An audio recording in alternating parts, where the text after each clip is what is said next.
नमस्कार। तो union budget 2026 आने ही वाला है और जब भी बजट आता है ना तो साथ में आती हैं ढेर सारी उम्मीदें और उतने ही सवाल। तो आज हम इसी बजट को थोड़ा खोल कर देखेंगे कि भाई उम्मीदें क्या हैं और असलियत में हम सब के लिए इसका मतलब क्या हो सकता है। तारीख याद रखिए, 1 फरवरी 2026। इस दिन वित्त मंत्री निर्मला सीतारमण अपना 9वां बजट पेश करने वाली हैं और ये एक बड़ा मौका होने वाला है।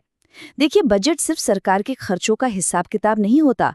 ये असल में देश के आने वाले पूरे आर्थिक साल का, मतलब हमारी अर्थव्यवस्था का रोड मैप होता है। लेकिन सबसे बड़ा सवाल तो हम सबके मन में एक ही है, क्या ये बजट आम इंसान की उम्मीदों को पूरा कर पाएगा? क्या हमारी आपकी रोजमर्रा की जिंदगी पर इसका कोई असर पड़ेगा भी? यही वो सवाल है जिसके इर्द गिर्द हमारी आज की पूरी बातचीत घूमेगी। तो चलिए कोशिश करते हैं इसका जवाब ढूंढने की। तो ठीक है, सबसे पहले ये देखती हैं कि सरकार की योजना आखिर है क्या। मतलब एक्सपर्ट्स क्या कह रहे हैं, किस तरह के बड़े ऐलान हो सकते हैं, क्या उम्मीद लगाई जा रही है। तो देखिए, एक्सपर्ट्स का मानना है कि इनकम टैक्स में कुछ बड़े बदलाव देखने को मिल सकते हैं।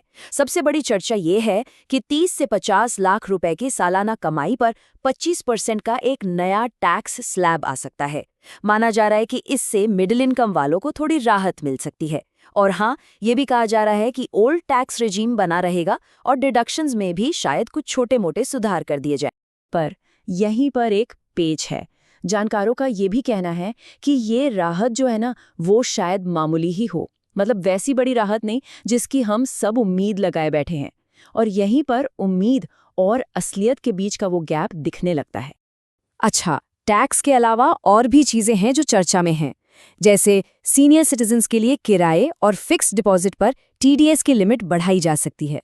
बाहर से आने वाले सामान पर निर्भरता कम करने के लिए कस्टम ड्यूटी में कुछ बदलाव हो सकते हैं। और हाँ, एआई और सेमीकंडक्टर जैसी जो नई टेक्नोलॉजी हैं, उनके लिए भी अच्छी खासी फंडिंग का ऐलान होने की उम्मीद है।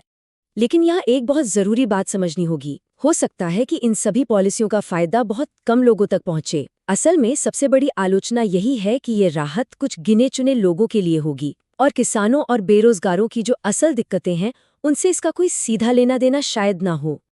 चलिए, अब एक्सपर्ट्स की बातों से थोड़ा हटते हैं और सीधे आम लोगों की आवाज़ सुनते हैं। उनकी क्या उम्मीदें हैं, वो क्या मांग रहे हैं। मिडिल क्लास की तो एक ही सीधी मांग है, इनकम टैक्स में राहत दो। उनके मन में ये बात घर कर गई है कि सरकार टैक्स लगाने में तो बड़ी तेज है, लेकिन जब राहत देने की बारी आती है तो हाथ खींच लेती है। ये उनकी फाइनेंशियल फ्रस्ट्रेशन को साफ दिखाता है। अब दूसरी तरफ सोचिए, एक गरीब परिवार के लिए इन टैक्स स्लैब का क्या मतलब? कुछ भी नहीं। उनके लिए तो सबसे बड़ी और सबसे पहली जरूरत है रोजगार। जब तक हाथ में काम नहीं होगा, कमाई नहीं होगी, तो टैक्स की बातें तो बेमानी ही लगेंगी, है ना? और फिर बात करते हैं किसानों की। उनकी मांगे भी एकदम साफ हैं। उन्हें चाहिए अपनी फसलों का सही समर्थन मूल्य और कर्ज से माफी। उनका साफ कहना है कि सिर्फ स्कीमों के नाम बदलने से जमीन पर कुछ नहीं बदलता। तो अब आते हैं उस हिस्से पर जिसे कहा जा रहा है बिना फिल्टर वाली सच्चाई। ये एक तरह का रियलिटी चेक है जो बड़े बड़े ऐलानों के पीछे की असली कहानी को सामने रखता है। और ये फर्क बहुत बड़ा है। देखिए, एक तरफ सरकार ऐलान कर सकती है कि हम टेक्नोलॉजी और एआई पर खर्च करेंगे। ठीक है, भविष्य के लिए अच्छी बात है, लेकिन इसका ज़मीनी असर क्या है? इससे आज जिस इंसान को भूख लगी है, उसका पेट तो नहीं भरता। बिल्कुल यही बात टैक्स में मिलने वाली छोटी मोटी राहत पर भी लागू होती है। ऐलान सुनने में तो अच्छा लग सकता है कि चलो कुछ तो राहत मिली, लेकिन असलियत ये है कि इससे गरीबों को कोई सीधा फायदा नहीं होता, क्योंकि वो तो वैसे भी टैक्स के दायरे में ही नहीं आते। और जरा सोचिए, ऐसे ऐलानों के बाद सोशल मीडिया पर कैसी बातें होती हैं, कुछ इस तरह की कि भाई गरीब का पेट एक्सेल शीट से थोड़ी भरता है, या फिर टेक बजट तो बड़ा दिखा रहे हो, लेकिन जब मजदूर की मजदूरी ही कम पड़ जाए तो उसका क्या फायदा। और अच्छा, तो न्यू इंडिया का मतलब बस टैक्स स्लैब और एआई फंड है। ये सारी बातें उस गुस्से को दिखाती हैं जो अक्सर ऐसी पॉलिसियों के बाद लोगों में दिखता है। तो सवाल ये उठता है कि अगर ये सारी दिक्कतें हैं, तो फिर एक असली लोगों के लिए बनाया गया बजट कैसा होना चाहिए? चलिए देखते हैं कि इस पर क्या सुझाव दिए जा रहे हैं। तो जानकारों के हिसाब से एक सच्चे बजट में 4 चीजें होनी बहुत जरूरी हैं। नंबर 1, गरीबों और मिडिल क्लास को सीधी राहत मिले। नंबर 2, रोजगार बढ़ाने के लिए पैकेज आएं और छोटे उद्योगों यानी एमएसएमईज को सस्ते लोन मिले। नंबर 3, किसानों की जो मांग है उसके हिसाब से उन्हें समर्थन मूल्य दिया जाए। और चौथा और सबसे जरूरी, महंगाई पर काबू पाया जाए, खासकर पेट्रोल और डीजल की कीमतों में राहत देकर।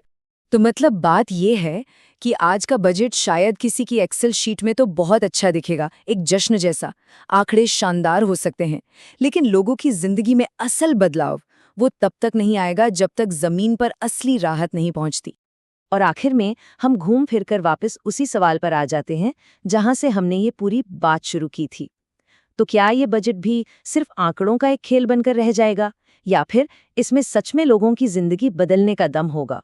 खैर, इसका जवाब तो हमें 1 फरवरी को ही मिलेगा।